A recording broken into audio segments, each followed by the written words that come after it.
welcome to episode 116 of Next Gen News Week. My name is Mitch. Joining me, as always, Richard. Good morning. Yeah, hello. From the from the comfy chair.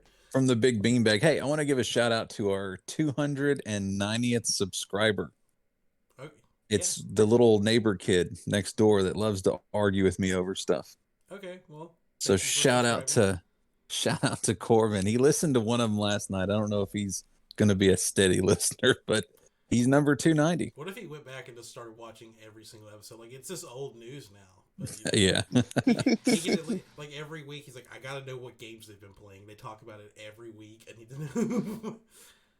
And Chase is here. Good morning, Chase. Good morning. So after the last week's episode, and I was going back and editing it, I can't even remember what it is now. But I messed up something with military time, and no one corrected me on it. I can't remember what it was. I think I was trying to say 7 p.m. and I said 5 p.m. instead or something like that. So anyway, just if somebody did get thrown off by that, I apologize. I put it in the notes a week ago saying apparently I can't do military time in my head. So I don't even remember what it's about anymore, but there you go. If it upsets you, there's that. We're going to start, like we do every week, with what games we have been playing this past week. Chase, would you like to start us off this time? Sure. Hopefully my voice is cleared up and I'm not coughing on everything. But I beat the game last week. All I had to do was just talk about it and take cough drops that had menthol in them, and that fixed. Like I've been fine until like this morning. I woke up, I'm not trying to talk. I'm like, oh man, it feels kind of gross in there. Anyway, first up this week, I played this really cool precision platformer called Nikki and Greg that I got from Red Art Games from their end of the year sale. In the game, you play as a young girl, Nikki, trying to save her cat, Greg, who has run away. The game has great momentum controls. All the abilities you have are jump and dash. There's 100 levels to beat. Each one is one screen and usually take about 7 to 20 seconds once you figure out, the patterns. There's also 2 sets of collectibles in the game, and collecting all of each set rewards you with 25 additional levels. They're like really bonus, like super hard challenging levels. If you like really challenging platformers like Super Meat Boy, you should definitely try this out. And I got 3D billiards, pool, and snooker for PS5 a while back because it was like super cheap. And I really kind of forgot how much I love playing like pool games. I feel like any game that has like some kind of meter that slides and you gotta like do physics and stuff. I think I like games like that. But anyway, this is one of the original like group of games that were near launch titles, like physical titles for the PS5. My guess is the publisher thought filling the shelves with like really cheap games would around launch mean that the products would sell due to like the few physical titles that existed around launch.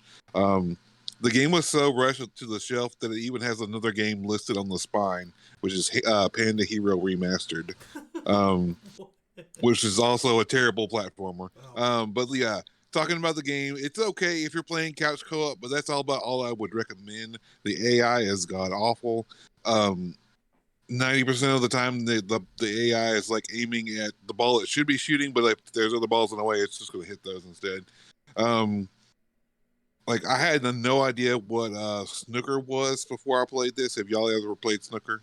Snooker, like the billiards game? Yeah.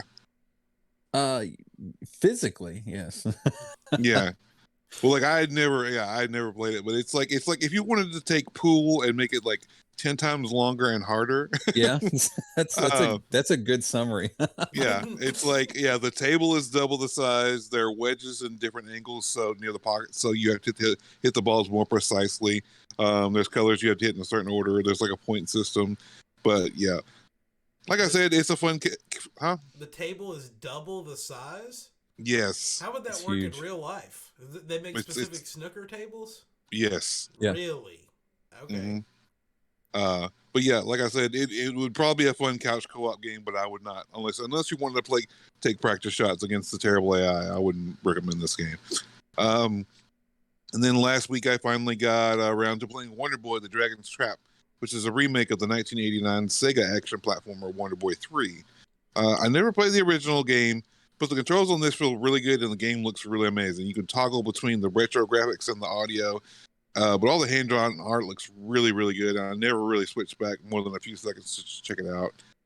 It's got tons of hidden areas, lots of cool abilities. There's like shops that sell you better swords, shields, and armor. There are hidden mini dungeons with collectibles. The bosses were kind of mediocre, but the game really shines on the exploration.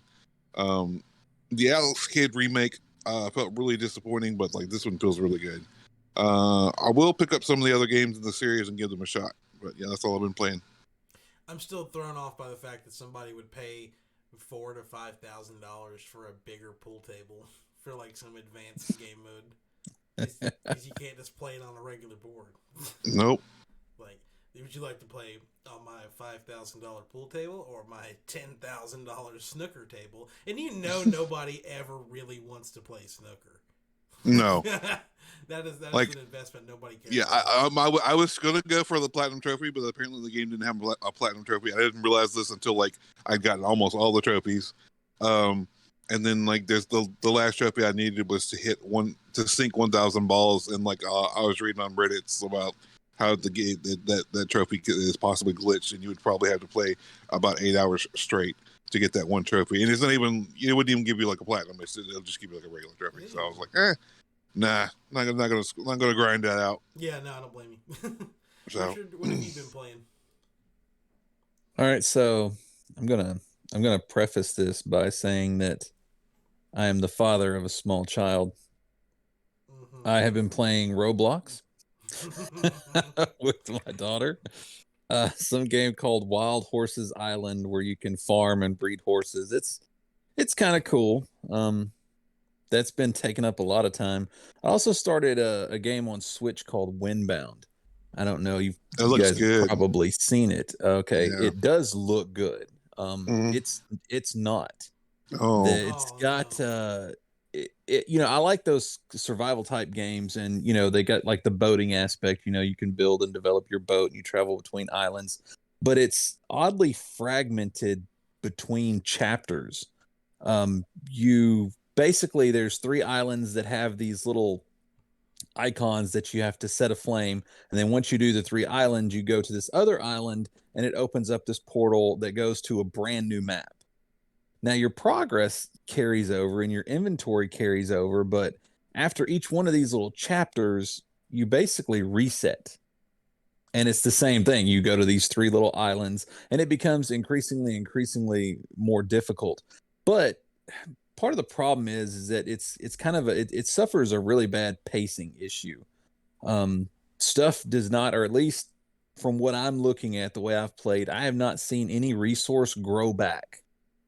So you have to worry about your food source.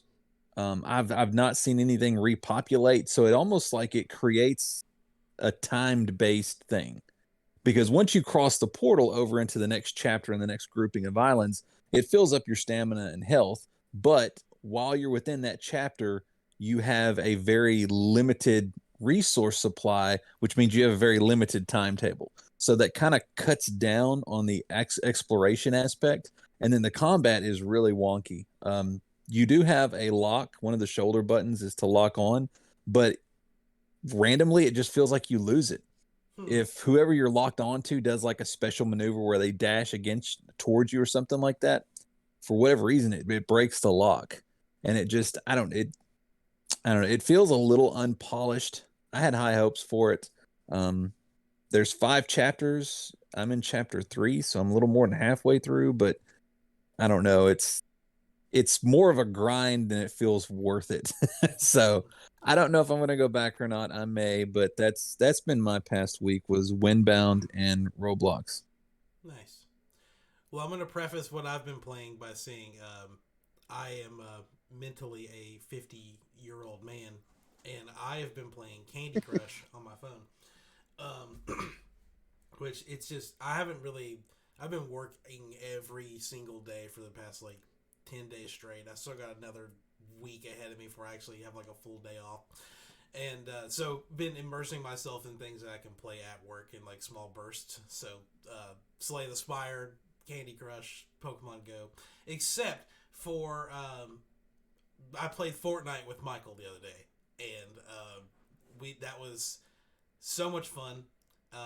editing Mitch, do us all a favor and put the clip up of Michael clutching this victory at the last second. We had been pretty much just, we're just hanging out. We're not like trying to win, really. It'd be nice if we did. We're not like, getting all mad if we lose or whatever. But Michael, the last game, we were like, okay, we're going to play this one or we're going to get off, or if we win or whatever, however it worked. But there's a hammer in the game. And I hadn't played Fortnite since this new season started. So, like, I'm still, like, Michael's, like, level 70. Like, he's putting the grind in. And they have this hammer that you can get. And I didn't know until, like, the last game that you could use this thing to, like, propel yourself forward. I thought you could just bonk people with it. Well, Michael is literally, it's I'm dead. One of my friends is dead. It's our friend Jay and Michael left on our team. There's one other team left. Michael is bouncing around in circles around the last person alive, I guess. And he just, like, clutched it up perfectly where that last time he bounced, he was in the air and just came down and smashed this last player with the hammer and got the victory. But, like, the game, whenever you get the last kill, it slows it down. So, like, it was just, like, this slow-mo of Michael just crushing this dude with a hammer. And in the video with the audio playing, you can hear me, like, in my chair going, Michael, oh my God, that was awesome. It does good damage. It really does. It does. And do you like the where you can have the, I don't know what they call them in the game, I forgot now. It's basically like little perks that'll pop up. Yeah, I don't know how I feel about it yet. I do like that if you are playing with somebody who is a higher level than you, and because I was like, when I first questioned it, I was like level 5 or something. And so I've only got access to like a few of those power-ups. I think there's like 5 of them I have access to. And you would get 4 of them throughout the time of the game. And so I noticed that some of them were saying you were able to get this because of Michael, or you was boosted because of Michael or something like that.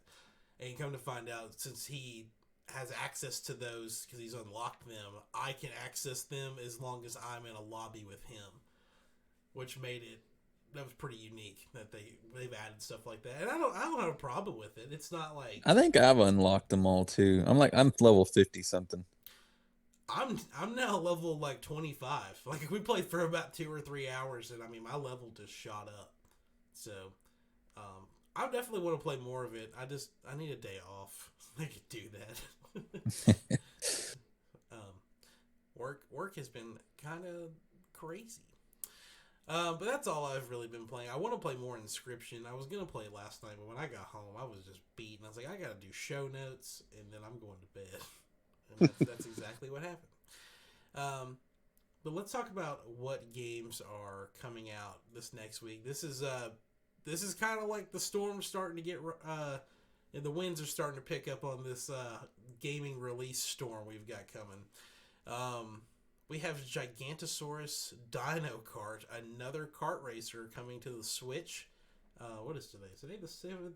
18th. Oh, this has already came out. Oops. So that came out yesterday. It's on all platforms. A Space for the Unbound comes out tomorrow on all platforms. Colossal Cave coming out on all platforms tomorrow. Persona 4 Golden coming out on Xbox, PlayStation 4, Xbox One, and Switch. And also, okay, this is really confusing. And I know that these are 2 different franchises, but the way that they have this thing listed is just weird. So Persona 4 and Shin Megami Tensei take place like in the same universe, right? But they're like 2 different games. Kinda, yeah. Okay. So Shin Megami Tensei Persona 3 Portable comes out tomorrow. It's like, okay, that's confusing. But and the big game for this week, Fire Emblem Engage comes out on Friday, getting really high reviews across the board. So I have my hype for that game has only gone up because I love me a good Fire Emblem game now. Are either one of y'all planning on getting Fire Emblem? At some point. I bought the last one. I haven't taken the shrink wrap off of it Oh. yet. So, Hey, it's a good Advance Wars supplement. yeah. Okay, we're There's gonna bring that up. I mean, it's a Nintendo Switch Tactics game, so I mean, it's about as close as you're gonna get. Really? Well, then it shouldn't be released. No, because there's no Russian in it. There's no Russians in Advance Wars. There's a heavy-set dude with a thick, bushy mustache. Is that that's like? him. That's him. That's the reason why. You know what the exciting thing is, and I keep forgetting this is the way this works. There's also 2 more games that you talk about for the games coming out, but the segue.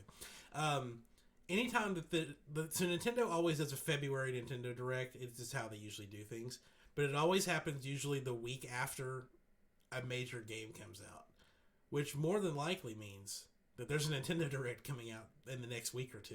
So that's super exciting. It might be 3 weeks, but it's happening soon. Monster Hunter Rise, which was a Switch exclusive, now coming out on PlayStation and Xbox, and Pocket Card Jockey Ride On coming to iOS Friday. But I know Pocket Card Jockey, that's like a console game, isn't it, or a Switch game? It was, yeah, it was a console game. That's what I was thinking. But yeah, those are all the games coming out.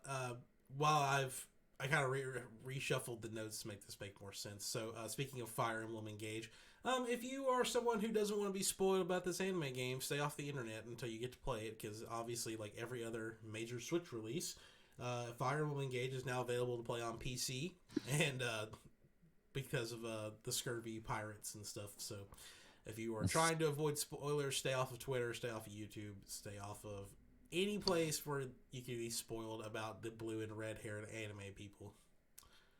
All right. Now into like the real news. Last week we talked about Awesome Games Done Quick, how they were raising money for the Prevent Cancer Foundation. They have raised $2.6 million over their 1 week long charity event, which I didn't get to catch a lot of, except for like the replays that were posted up on YouTube. I take it back. I did get to watch the Metroid Dread one. That was cool as hell. It was like a race for 2 people that were racing to beat Metroid Dread, and I think they ended up beating it in like an hour and a half, and that was cool. The world record for beating Super Mario Galaxy 2 was beat on stream, so they've set like a new world record for that. It's like 2.5 hours to beat that whole game. Bunch of other cool stuff too. There was like a Castlevania race or something going on, but yeah, I watched a few of the streams on YouTube, but yeah, they're always really cool. I don't like to watch games that I haven't seen yet, so I have to like be selective on what I watch. Yeah, but yeah, Awesome Games Done Quick. Bunch of I really love it. Like I can just sit around and just watch those all day. Like it's just so fascinating to see people bust these games like wide open. I don't know if I could like sit and watch like Metroid Dread like an hour and a half or something like that. But you mentioned Castlevania. Those are always fun because I think like the world record's like maybe like 13 minutes or something like that. That's a pretty good little chunk to sit through. But I don't know if I could. Like a 30-minute race or something. Like if it was like there was one they did last time where it was 4 people racing to beat something. I can't remember what it was, and that was fun to watch too.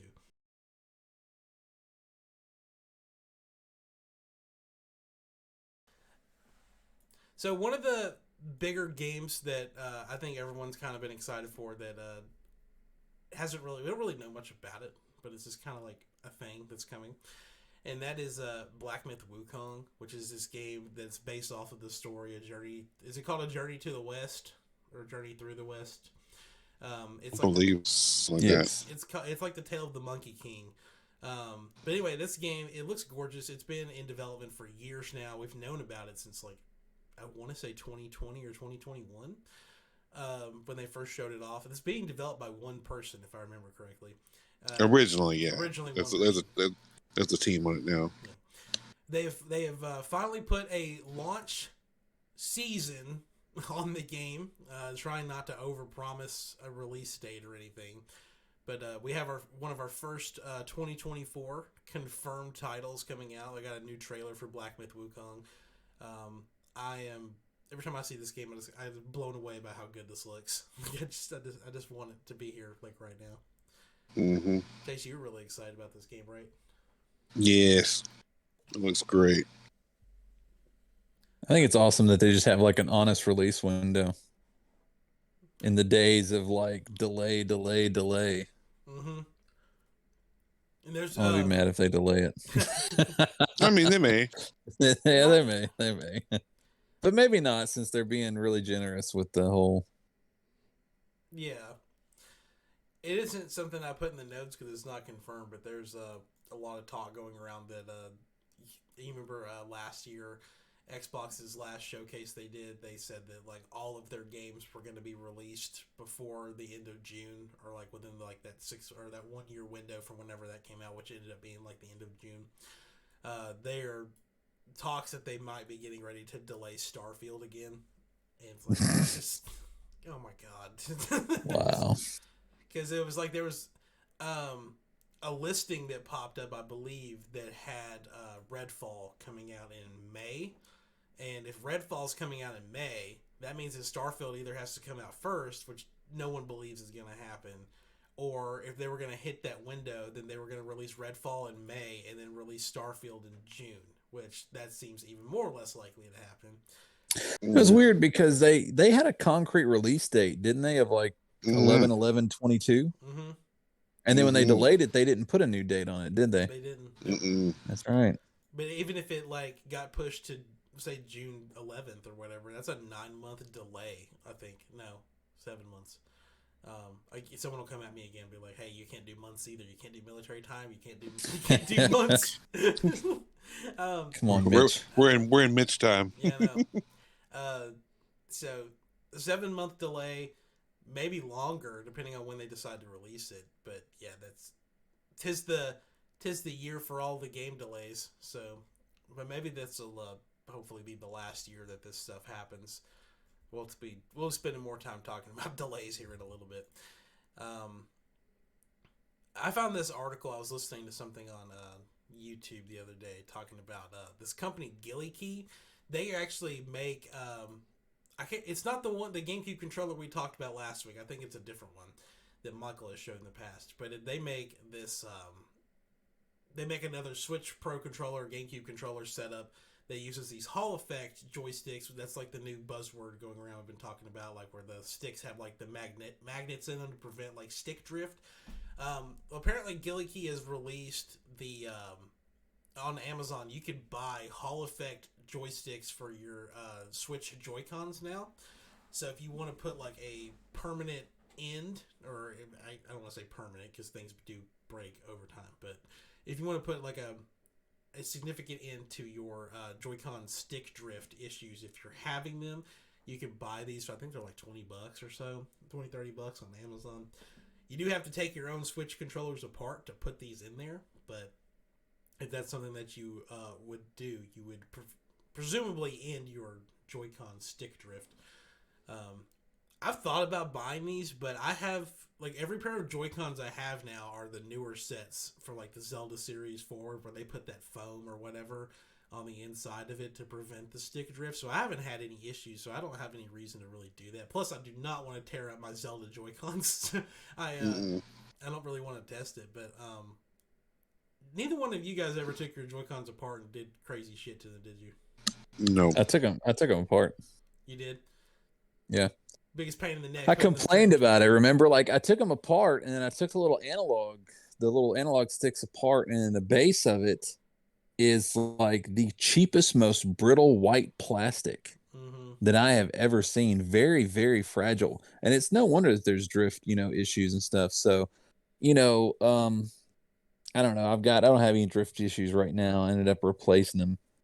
But if anything happens, I'll probably buy a set of these just to give them a shot. Yeah, it's cheaper. Even if it didn't work and you had to send them back, it's still cheaper than buying a whole new set of Joy-Cons. Maybe Nintendo will just buy the license to use these on whatever's next, so we won't have these problems anymore. Are these the ones we talked about last week? They're like magnet based or something? Yeah. Mm-hmm. Yeah. Yeah, they're called Hall effect joysticks. They use the magnets to instead of pushing the stick up against a sensor kind of thing. Yeah, basically it's like you have like these almost like two little white plastic arrays, and you had a little tiny little white brittle ass arm that went underneath and hooked underneath it so that like, when you slid forward, it would slide that little tiny arm forward.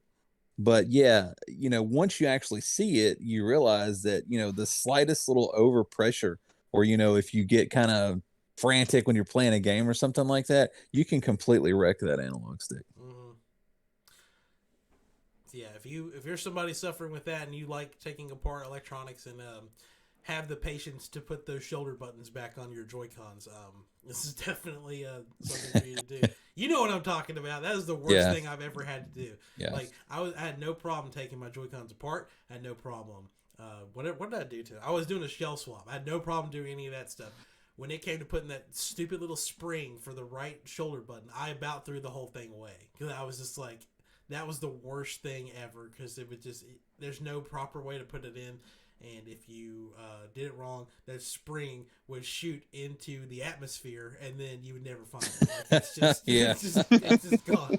It's just gone. It's weird. It's like controllers are kind of like cars these days, man. They keep getting more and more complicated to like take apart and fix things on your own. Mm-hmm. Yeah, I remember back in the day, like taking apart a GameCube controller for whatever reason. I think I was trying to like spray paint it or something. Like that was super easy. I've taken apart a lot of things I don't remember. I used to do it as a kid just for the fun of it, and then get yelled at because I broke things. So used to not be good at that. But speaking of things that are good though, I want to talk about The Last of Us on HBO. The series finally came out over the weekend. Chase, have you watched it? I know you were planning on watching it. Yes, I did watch it. Richard, did you watch The Last of Us? No, zero interest. Okay. Well, so Richard, do you care if we talk about it? Not at all. You have zero interest. Okay. I was like, I didn't want to spoil anything. If you're something like, well, I might give it a try later. This show is incredible. This is probably one of the best video game adaptations I've ever seen, and I've only seen one episode. But technically, it is. I listened to like the companion podcast thing that they did afterwards on my way to work yesterday. And this was originally episodes 1 and 2, and they combined them into one episode, so that's why it was a longer episode. But I think Pedro Pascal, I already say his last name, he is an incredible Joel. He is like, he fits the role so perfectly. Bella Ramsey, I'm not 100% sold on it yet, but that's about the same on that. Like I want to see more of her acting because she wasn't like very prominent in the first episode. Yeah, and it might just be the way she talks. If you are familiar with her, she's in Game of Thrones. So is Pedro. She's in some other big show. I've never watched it before. But even just like in her in interviews, like she's got a very like Northern English accent, and she's kind of hard to understand when she's just talking. And so for her to, slow it down and then turn into like this American accent, like the accent's fine. It's just like it's kind of hard to understand sometimes for me. So, but yeah, give it hopefully some more time and episode or two. I'm sure all of that will be rectified.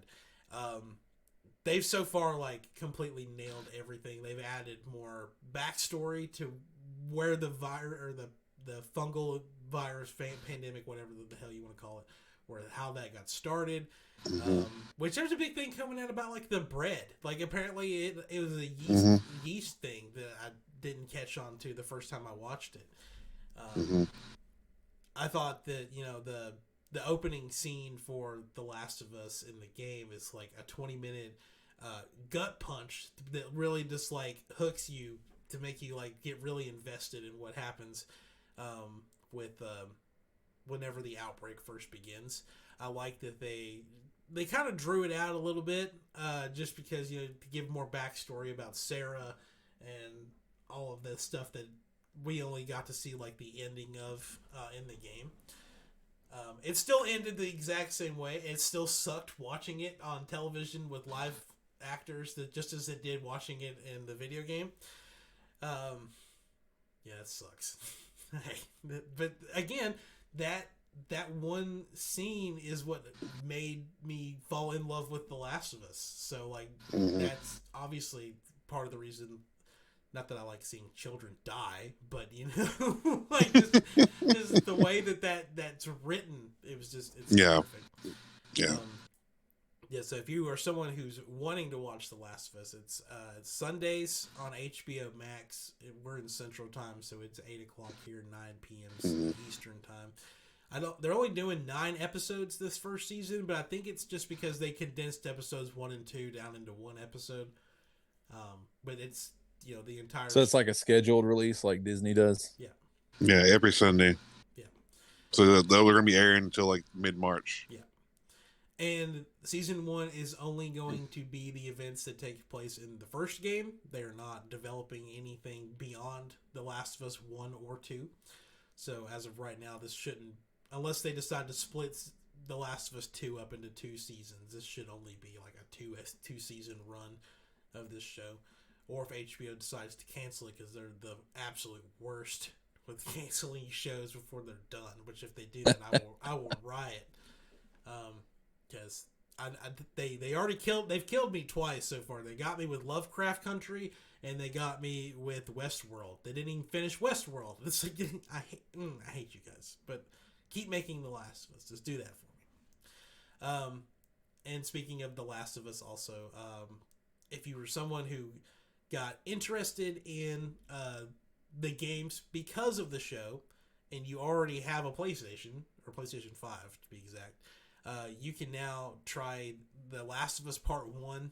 You get a 2-hour time window to try the game out and see if you like it, and see if it's worth picking up. And I think they did 2 hours just because if you play that game for 2 hours, you're probably going to end up about the exact same spot where the first episode ended, because just how much stuff probably takes place for you learning how to play the game. So, if you wanted to give it a shot, this is your shot to give it a shot. Let's put it that way. In our last, but also like major story for this week, Ubisoft is they're in some water right now. That water probably is a little bit hotter than they would like for it to be. So, if we would go back even to last year, Ubisoft kind of did something a little bit different in the fact that they didn't release like 5 million games like they usually do. They released 2. They released Far Cry 6 was last year, right? This was in the beginning of the year? Yeah. Okay. Yes. I knew originally it was supposed to come out in 2021 and they got delayed. Okay. So they released Far Cry 6 and they released Mario plus Rabbids. I don't think there was any other major release from them last year that I could think of. The year before that was like Riders Republic and Just Dance. And I think they probably released a Just Dance last year also. So they've been on like a losing streak as far as like what their normal releases are. Riders Republic failed hard. Yeah. They have not had a good track record with their games coming out and being successful, other than I'd say Assassin's Creed. Assassin's Creed Valhalla was like a major hit, and they did the smart thing and they released it alongside of the new consoles. So like everyone's like, oh, I'm gonna pick that up. That looks cool. So that they hit that one out of the park. Far Cry 6 was fun, but I never finished it. And I didn't either. I mean, the Far Cry recipe is just overdone. You know, I love the Far Cry series, but I didn't finish 6 just because it was like, okay, it's another one. It's yeah. And apparently Mario plus Rabbids underperformed in sales compared to what they were expecting it to. But I think part of that is because Mario plus Rabbids, the Kingdom Battle, the first one, other than like the first week that it was out, that game has always been on sale. That game has been $20 since it came out, and then occasionally it'll drop down to $5, and they'll offer you the premium version for $20. As far as I'm aware, Mario plus Rabbids Sparks of Hope has been $60 ever since it came out. So most people are probably waiting for that game to go on sale before they buy it. So, but anyway, the big thing with this, this year, as far as game releases that we knew about going into this year from Ubisoft, that were supposed to either come out last year and got delayed or were scheduled to come out this year, was Skull and Bones, which has been in development since 2014, and delayed 6 times. Well, 5 times up until this article. Assassin's Creed Mirage and Avatar, what is it called? Frontiers of Pandora. Apparently they had 3 other games scheduled to come out soon, and they canceled all 3 of them. And they delayed Skull and Bones until somewhere between April of this year through March of next year, because that game is still planning on coming out at some point, but they won't just let it die. Like, let it die. Anyway. They have, since announcing this, their stock has fallen 78%. They did this to, quote, reduce costs, and obviously canceling more projects will give more people on their development teams access to working on these other games so they can get them out. But they apparently still have a couple of yet to be announced projects, including one major game to come out this year that hasn't been talked about yet. People are going on strike at Ubisoft because the president, I'm not even going to try to pronounce his name because I will screw it up royally. But he pretty much said that everybody just needs to work harder and then get these games out. And he said something else too that was like, it was basically like he's shifting the blame to the employees, like it's the employees' fault that the games are not doing well. And it's not. Like that's the thing. Is that, I will give them a pass slightly on, people have been using the working from home COVID excuse for years now, and that has caused a lot of delays. So, they get a pass on that one.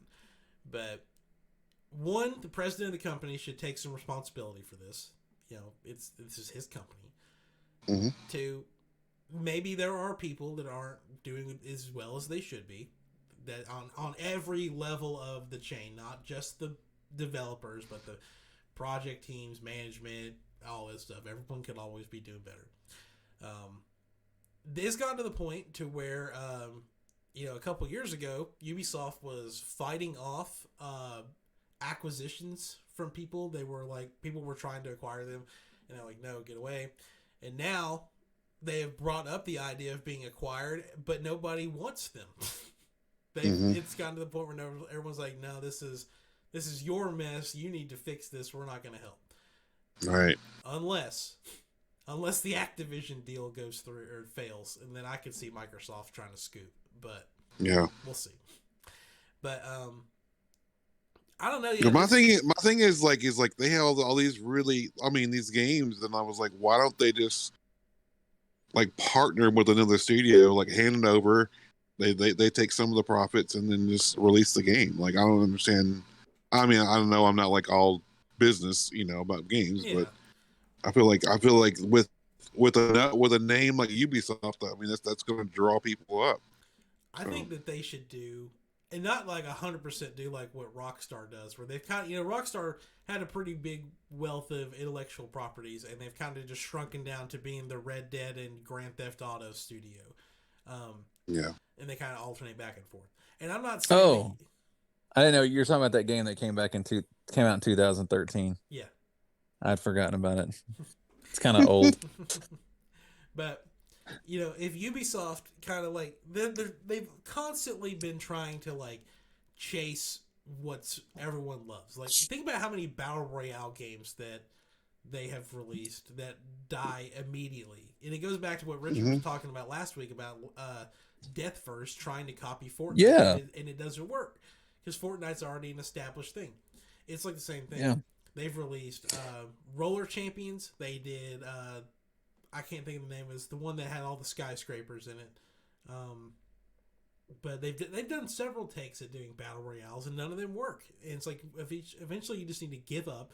You're not going to get a foothold in that. You need to just focus on what you're good at. And if Yeah. they go ahead.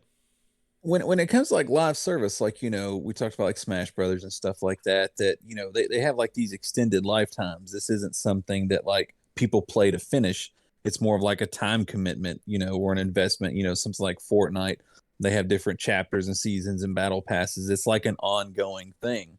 It's not something to where I'm gonna draw a comparison. It's not gonna be fair, but you'll see what I'm talking about. Something like The Legend of Zelda and like God of War. I mean, not directly related, but they're action adventure games. Mm-hmm. But they tell a story, and you can pick that up. You can replicate stuff like that. But when it comes to these long service games, unless you're the one that establishes that, you're not going to compete unless you do it better. And I don't think I've ever seen that. Mm-mm. No. So, to me, that's a lost cause to devote resources to anyway. Yeah. It's almost like the whole like the Bitcoin thing. If you hear about people that made a lot of money off Bitcoin, you're too late. Don't start buying Bitcoin now. Right. Right. Mm-hmm. But yeah, I think in Ubisoft, they're at like a disadvantage compared to like some of these other studios because they have teams in like every major country, like, and these people are working with other people across the ocean to like work on games. So it's not like Ubisoft Montreal or whatever, they do a game, and Ubisoft, I'm just throwing out countries and whatever, but Paris or France, whatever, like they're not working on their own individual games. They are working with each other on games. And if you think about it, like, if they would just restructure those things, we're like, okay, this Ubisoft building is going to work on Far Cry. They are the Far Cry studio. And this one's going to do Assassin's Creed. This is the Assassin's Creed studio. And this is the Tom Clancy studio. And, so on and so forth. They could probably, figure something out where they put all their heads together in the same room. It would probably help than trying to be like, okay, well, I did what I'm supposed to do today, so it's going to be 8 a.m. in France in like 30 minutes, so I'm going to forward all of this documents to them so they can work on it, and then I'll get it back tomorrow or something, just something like that. They would probably have, in my opinion, a better chance at this. They should, because they've just got so many IPs and they're trying to do so much at once, and if they just condense it down, and maybe you eventually build it back out, but you just condense it down to get the games you promise people that are coming out, get them out. Mm-hmm. And that's the problem is, we were talking about Rockstar and how they narrowed everything down. They're pretty much, the Red Dead and the Grand Theft Auto. So they have two massive AAA titles, and it still takes that studio 6 to 8 years just to put one of those out. Yeah. Just by itself. And that's all they're developing. And then what did they like? They just recently canceled 4 projects, but didn't they cancel like 2 or 3 last year? They did. Yeah, they've canceled like 7. So yeah, you're looking like with 7 or 8 projects on top of everything else that they have coming out. I just think they're just spread too thin. They're spread too thin, and it's very naive to think that you can pull something like that off because nobody else is.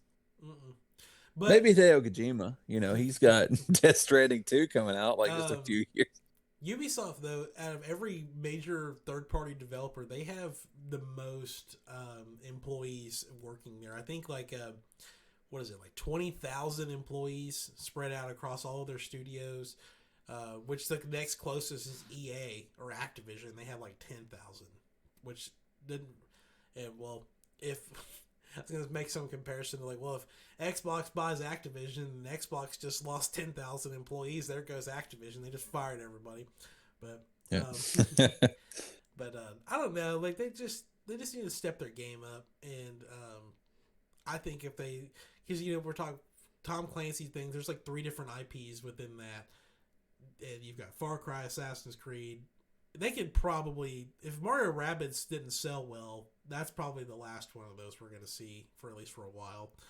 And that's not even including the fact that they developed or helped publish or develop or like one of the best RPGs of all time, South Park: The Stick of Truth, and and so like they. That's nowhere down the pipeline unless that's their major game that'll be releasing within the first or within the next fiscal year, because there is a new South Park game supposedly in development. But if they just condense it down, I'm sure that they could get these games out, and they'd probably come out a lot more polished too, because that's also part of it. Like Far Cry was one of those games that, as far as I remember, it didn't come out in like a bad state or anything. But people have gotten to play Skull and Bones, and it was supposedly almost done, and it's like one of the buggiest messes that anyone's ever played. Part of the reason why it got delayed. And I don't even want to go near Avatar because I hate that franchise, so I'm just going to assume that game's bad. Yeah. See, that's where I hate to say that, but like my own bias comes against it because I hate the films. Like I have zero interest. So the fact that it's an Avatar game immediately puts me. I mean, it might as well be like what the Barbie Safari Adventure for the Switch. I mean, that's just it's not going to happen. Yeah. Well, I'm the other way around though. Like I have no interest in the movies at all, but I definitely want to play the game. So Yeah, but like you play everything. I do. Can confirm. So that's different. That's different. Okay. Fair. Yeah, but hopefully Ubisoft can get their stuff straightened out, because they oh, here's the actual number. They cut over $215 million in projects that we're planning on coming out over the next 2 years. So, and then their employees, they have a quote that says, "We're certainly aren't running short of games. They're just taking forever." Which, yeah. Anytime I read an article out loud, I just immediately think about reading something off of hard drive. Because like they're developing 8 at one time. I mean, that's the problem. I just want to know when does Just Dance die? Like, people really still play Just Dance? That needs to turn into a live service game. Yes. That you got to understand, like that's popular in elementary schools. That's popular in like nursing homes. I mean, that's got a lot of different like demographics that it hits. So yeah, but if you change it to a live service game, like send out an update, every month they just add new songs. Yeah, I mean, yeah, for like a fine. They do have a now. Look, I'm not sneaking off and playing Just Dance, but my daughter absolutely loves it. There is a yearly thing. It's like $20 a year, and what it does is it doesn't whichever, like let's say you have Just Dance 2019. So that $20 a year will give you access to everything 2019 and past. Okay. Whereas if you do the latest one and you pay the $20 a year, that'd give you everything from 2023 on past. Because without that, you basically just have the titles within that specific year. Mm-hmm. But there is a thing where it is, and it's got a name, but it's $20 a year, and yeah, you do get access to the titles from the past releases, just not fast forward. So you're still locked into a thing where you have to buy the next one every year if you're really into it, but you're not losing anything if you subscribe to that because you're still retaining all the songs from the past. Interesting. So it's similar to a live service, but not quite there yet. Is Just Dance a $60 game, or is it like a $40 game? I've never bought one when it comes out. So I don't know. Let me see if I can look it up real quick. I think it might be a $39.96 thing. I'm just curious because if it's a $40 game and a $20 expansion, I mean $30. Yeah. Okay. So I mean, if you're paying $30 for that game and $20 for a subscription, that's not awful. So, no, because I mean, and it's $20 a year, so I mean, because I mean, people buy Call of Duty every year for $70, so I mean, it's no different than doing it like that. But well, I'll give Just Dance a pass, even though I'm pretty sure they still release games for the Wii. But whatever. I don't think they may still do it, but I remember it may have been like 2020 or 2021. That game came. We got a copy of that game at work when I worked at Walmart for the Wii, I believe. Or maybe it was Wii U. One of those two. It was ridiculous. they even play into like the whole like fitness and thing, because there is a thing that you can go into. It's like a daily fitness thing that lasts for like 15 minutes.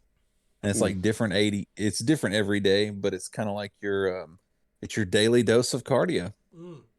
So that it feels like they really know what they're doing with that. I mean, they keep putting them out. So Yeah.